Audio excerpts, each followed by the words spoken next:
First, use trim removal tool to remove the plastic panel.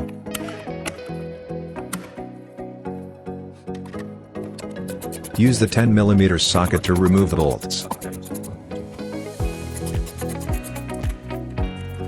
Then push back to remove the tail light assembly.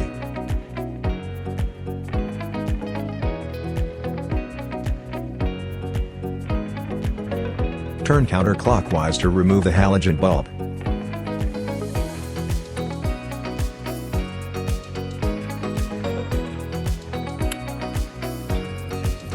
Align the tabs with the notches opening.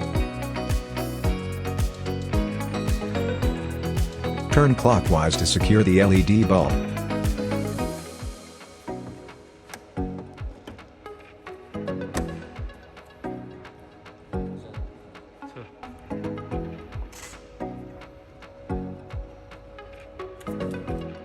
Use the 10mm socket to install the tail light assembly.